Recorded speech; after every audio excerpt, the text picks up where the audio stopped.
موجود. کوئی عربی میں قرآن پڑھنا نہیں جانتا اور باشعور آدمی تو سیکھ لے. اس کے لیے دیکھے نا یار زاہد چیپا نے کتنا اچھا کام کیا ہے کہ اس نے پورا قرآن رومن میں ٹائپ کر دیا. تو اگر انگریزی الفابیٹ وہ پڑھ سکتا ہے تو رومن میں پڑھنا شروع کرے آہستہ آہستہ. گورے بھی تو عربی سیکھ ہی گئے ہیں نا یار. سوری بھائی بس یہ آخری کچھ سوال ہے. آخری رہ گئے ہیں, میں نے کہا شاید اب ختم ہو گئے. نہیں. اچھا کیا مرد عورت کی کمائی کھا سکتا ہے؟ نہیں کھانی چاہیے اس کو کہ عورت کو وہ جان بوجھ کے یوز کر رہا ہے. ویسے وہ اگر دوستی یاری میں کھلاتی ہے تو ٹھیک ہے, حرام والا مسئلہ تو کوئی نہیں ہے. لیکن وہ اس لیے کہا جاتا ہے کہ مرد کے ذمہ ہے کہ وہ عورت کو کھلائے. لیکن اگر کوئی عورت اپنی مرضی سے اپنے خاوند کو کھلا رہی ہے اپنی کمائی تو بہت اچھی بات ہے, رج کے کھاؤ. اچھا گمراہی کی زندگی میں, اور آپ کو یہ بھی پتا ہے صحیح بخاری میں حدیث ہے کہ عورت جو ہے وہ اپنے مرد کو زکوٰۃ بھی دے سکتی ہے. جی مرد نہیں دے سکتا. ہلا بھی کیا جاتا ہے نا. نہیں ہلا نہیں, یہ حدیث ہے. دوسرا عبداللہ ابن مسعود جو تھے وہ غریب تھے نا صحابی, ان کی بیوی کے بارے میں آتا ہے صحیح بخاری میں, بیوی خاوند کو دے سکتی ہے. لیکن وہ جو بچے ہیں نا اس کے وہ مرد کے شمار ہوتے ہیں نا, وہ عورت کے تو نہیں ہوتے, مرد کے ہوتے ہیں. مرد کے ذمہ شمار داری مرد کی ہوتی ہے. ہاں ذمہ دار مرد کی ہے. اچھا کسی نے گمراہی کی زندگی میں کوئی حرام کمائی, اچھا اب اس کو عقل آ گئی, اب اس نے کچھ جمع پونجی کر لی ہے اپنے پاس, تو وہ اس کا کیا کرے؟ وہ تقی عثمانی صاحب کے پاس چلا جائے, جیسے جنید شمشیر صاحب گئے تھے, وہ طریقہ بتا دیں گے. بس میں اتنا ہی کہہ دیتا ہوں. اچھا ایک کتاب آپ نے ریکمینڈ کی تھی جب زندگی شروع ہوگی, وہ میں نے ماشاءاللہ پڑھی, اس کی آڈیو زیادہ اچھی تھی. آڈیو بہت اچھی تھی. اس میں کچھ چیزیں ایسی ہیں آپ 100% ایگری کرتے ہیں ان سے؟ دیکھیں جی, ایک چیز تمثیل کے انداز میں بیان کی گئی ہے اور 100% تو صرف میں ایک ہی کتاب سے ایگری کرتا ہوں, وہ قرآن پاک ہے. میں اس میں مثال دے دوں, جیسے انہوں نے پل صراط کا جو ایک کانسیپٹ بتایا ہے نا, وہ غامدی صاحب والا ہے. تو آپ تو پل صراط کو مانتے ہیں, تو اس قسم کی پل صراط انہوں نے فزیکلی بھی پل صراط ماننا ہے. نہیں پل صراط سے گزر رہے ہیں لوگ, سنیں تھوڑا سا نا, تو چینج ہے اس میں کچھ چیزیں.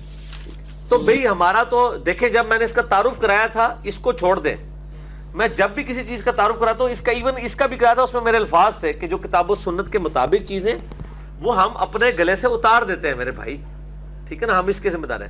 اگر آپ کے اس کی بنیاد میں کوئی چیز ریکمینڈ ہی نہ کروں, پھر تو جامع ترمذی میں بھی تقریباً 22% حدیثیں ضعیف ہیں, مجھے ترمذی میں نہیں ریکمینڈ کرنی چاہیے.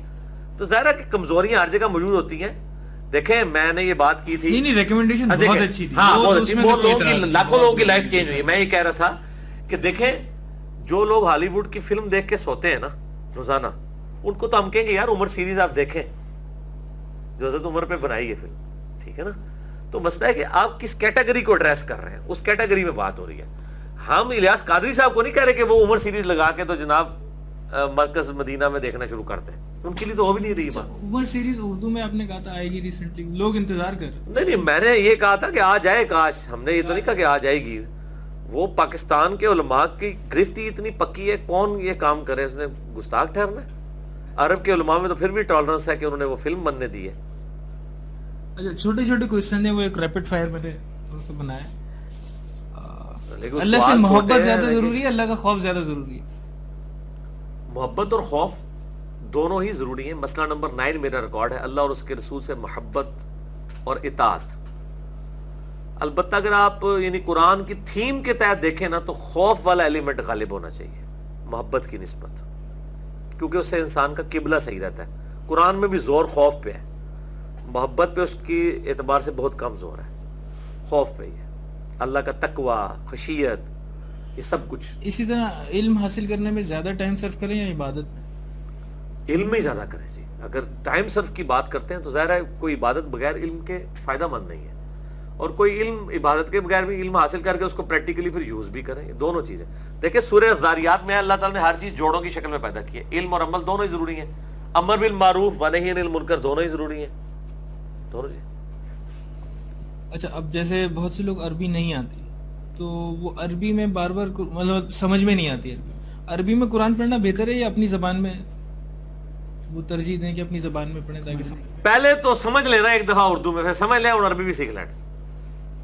ایک بار پڑھ لینا اردو میں جلدی جلدی مرنے سے پہلے, تاکہ پتہ چل جائے. یہ جن کو عربی آتی ہے ان کو بھی یہی مشورہ دوں گا. اچھا کیونکہ ان کی زندگی میں بھی یہ لمحات نہیں آتے ہیں, وہ عربی میں پڑھتے رہتے ہیں. حافظ قرآن کے ساتھ یہ بہت بڑا مسئلہ ہے کہ اس کو جب ٹائم ملتا ہے وہ کہتا ہے یار میں جڑا بھولیا نا وہ یاد ہی کر لواں بس، اس پاسے تو دھیان نہیں جاتا کہ میں ترجمہ بھی پڑھ لواں۔ اچھا آپ یہ بتائیں، آپ کی نظر میں کس کی خدمات زیادہ قابل ستائش ہیں، محدثین یا فقہا؟ دیکھیں جی، جو محدثین فقیہ بھی ہیں نا ہم ان کو سب سے بہتر سمجھتے ہیں، جیسے امام بخاری ہیں حدیثیں لکھتے ہیں ساتھ اس سے فقہ بھی نکالتے ہیں، تو یہ کوئی اپوزٹ ورڈ نہیں ہے، یہ یعنی آپ سمجھ لیں دونوں چیزیں اپنی جگہ اہم ہیں، باقی ایسا فقیہ جو محدث بھی ہو وہ زیادہ بہتر ہے۔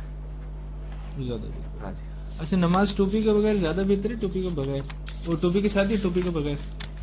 یعنی ٹوپی اور سر ڈھانپنے کے ساتھ ہی سنت ہے، میرا اس پہ کلپ بھی چڑھا ہوا ہے، عمومی عمل ہے آپ صلی اللہ علیہ وآلہ وسلم کا۔ اچھا آج کے دور میں ضروری کیا چیز ہے؟ امر بالمعروف ہے یا نہی عن المنکر ہے؟ نہیں انل منکر قرآن پاک میں سب سے زیادہ زور نہیں المنکر پہ، امر معروف پہ کم ہے۔ لیکن وہ کرے گا کون؟ وہ ہر بندہ جو حکومت وقت ہے وہ ہاتھ سے کرے گی، علماء جو ہے قلم سے اور زبان سے کریں گے، اور آپ بھی اسی طرح کریں گے اپنی زبان سے۔ عام آدمی تو عام آدمی کے لیے نہی عن المنکر کو طریقہ کار بتائیں کس طرح کرے؟ مطلب وہ تو پھر عمل نہیں، وہ بالمعروف کی بس طرف اپنے حلقہ اثر میں کرے نا، اپنے بیوی بچوں پہ، رشتہ داروں پہ، اور دفتر میں جہاں جاب کرتا ہے وہاں برائی دیکھتا ہے تو وہ ہائی لائٹ کرے۔ اچھا آپ یہ بتائیں، آپ مطلب آپ کا تجربہ زیادہ ہے کہ آج کے دور میں نیکی کرنا زیادہ مشکل ہے یا گناہ سے بچنا؟ دنیا میں ہمیشہ گناہ سے بچنا زیادہ مشکل رہا ہے، نیکی کرنے کی ایس سچ کوئی اہمیت نہیں ہے فرائض کے علاوہ، جو ہے اس پہ کوئی توجہ دینے کی ضرورت نہیں ہے، آپ کا پورا ایمفسائز فرائض کے بعد گناہوں سے بچنے پہ ہونا چاہیے۔ اس میں امام غزالی نے ایک بڑی پیاری مثال دی ہے کہ جیسے ایک تالاب ہے اور وہ آپ نے پانی کا اکٹھا کیا اور اس میں گٹر کا پانی بھی آگے شامل ہو رہا ہے گندگی کا، اور آپ اس کو بند نہیں کر رہے اور تالاب میں پانی جمع کیے جا رہے ہیں اور وہ دوسری طرف سے تعفن پھیل رہا ہے، اس کی بجائے اگر آپ تھوڑا پانی رکھ لیں اور گٹر کا بند کر دیں تو نیکی فرائض کے علاوہ جتنی نیکی ہیں وہ فضول ہیں اگر آپ گناہوں سے نہیں بچ رہے، وہ آپ کے کوئی کام نہیں آنی ہے جب تک آپ گناہ کبیرہ اور اس طرح کی چیزوں سے نہیں بچتے، اسی پہ ایمفسائز کرنا چاہیے۔ اچھا وطر لیٹ پڑھنا زیادہ بہتر ہے؟ جی بہتر ہے، لیکن آپ اس میں تینوں طریقے سے ثابت ہے ترمذی میں، رات کے اول پہ سینٹر میں آخر۔ مطلب مصروفیات لوگوں کی اس طرح ہوتی ہیں کہ عشاء کے ساتھ پڑھ لیں تو ہو بھی جاتے ہیں، بہتر ویسے یہ ہے کہ عشاء کے ساتھ پڑھ لیں، ہم جس طرح کہ جیسے حضرت ابو ہریرہ کو آپ نے تلقین کی تھی، بخاری مسلم میں آتا ہے کہ رات کو سونے سے پہلے وطر پڑھ لیا کرو۔ اچھا بدعت حسنہ کی کوئی مثال ہے آپ کے پاس ایسی کوئی؟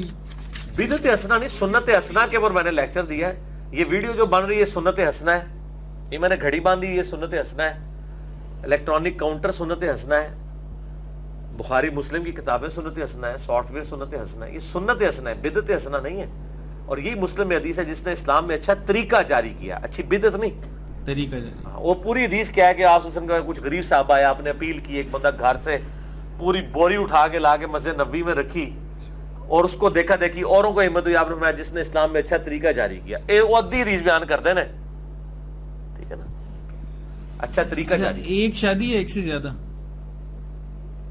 جو آپ کو سوٹ کرتی ہے، اگر ایک سے زیادہ کرنے سے ایک بھی باقی نہیں رہتی ہے تو پھر تو قطعاً یہ رسک نہ لے، اور ادروائز ٹھیک ہے، کوئی اسلام نے اس پہ زور نہیں دیا کہ آپ نے ضروری ایک سے زیادہ کرنی ہے، اس پہ کوئی زور نہیں ہے۔ اچھا نفلی روزہ زیادہ بہتر ہے یا نفلی صدقہ؟ سر صدقے کا تو کوئی ایکویلنٹ ہی نہیں ہے، روزے کا تو پتہ نہیں قبول ہوا ہے کہ نہیں ہوا۔ میں اپنی بیوی سے بھی اگلے دن کہہ رہا تھا کہ دنیا میں سب سے آسان طریقہ پیٹ عبادت کا وہ اللہ کی راہ میں پیسہ خرچ کرنا ہے، جو قبول ہی ہے انشاءاللہ تعالی، کیونکہ ہم جب دے رہے ہوتے ہیں ہم اناؤنسمنٹ تو نہیں کر رہے ہوتے، ہم نے کب کہنا ہے کہ اناؤنسمنٹ کر دو فلاں مسجد میں اس بندے نے یعنی اتنے پیسے دیے، آپ جب کسی غریب آدمی کی مدد کر رہے ہوتے ہیں اس کو پتا ہوتا ہے اور آپ کو پتا ہوتا ہے، آپ کسی کو بتاتے نہیں، اتنی آسانی سے یہ نیکی، اور اس کو کرتے آپ کو کوئی کوفت بھی نہیں ہوتی، تھوڑی سی صرف ایک فیصلے کی ضرورت ہوتی ہے۔ روزہ رکھنے کے لیے اتنی مصیبت کاٹنی پڑتی ہے، صبح اٹھنا ہے، پورا دن بھوکا رہنا ہے، اور روزہ تو عشر شیر بھی نہیں صدقہ اور خیرات کا، سر صدقہ خیرات کا تو کوئی ایکویلنٹ نہیں۔ قرآن میں مجھے بتائیں نماز کے بعد سب زیادہ زور کس میں؟ اللہ کی راہ میں خرچ کرنے پہ، بلکہ قرآن کا تانا بانا ہی انفاق فی سبیل اللہ ہے۔ نفاق کا علاج انفاق، جو ڈاکٹر صاحب کہتے تھے ایک الف لگا لو، نفاق کہتے ہیں نا دل میں جو یعنی دورہ پن آ جائے دنیا کی محبت کی وجہ سے، اس کا علاج انفاق، اللہ کی راہ میں خرچ۔ میں کہتا ہوں دنیا کی آسان ترین نیکی اور سب سے بڑی نیکی اللہ کی راہ میں پیسہ خرچ کرنا ہے، لیکن آرام کا نہ ہو۔ یہ نہیں ہے کہ آپ لوگوں کی زمینیں ہتھیا کے اور پیسے آپ جناب لوگوں کے پلاٹوں پہ قبضہ کر رہے ہیں اور آپ کہہ رہے ہیں 1 لاکھ کا میں دسترخوان چلا رہا ہوں روزانہ کا، وہ نہیں. یا حرام کی کمائی سے میں جو ہوں وہ جناب میں نے ہاسپٹل کھولا ہوا ہے, ٹھیک ہے, گانے کی کمائی ہے اور ہاسپٹل چلا رہا ہوں, میں نام نہیں لے رہا, آپ لوگوں کو پتہ چل رہا ہوگا. صحیح. اچھا, عورت کی نماز گھر میں زیادہ بہتر ہے مسجد میں؟ آج کے دور میں تو مسجد میں جانے سے بالکل اوائڈ ہی کرنا چاہیے, خصوصاً جو حالات ہیں ابھی سی سی ٹی وی کیمرے اور یہ وہ موبائل.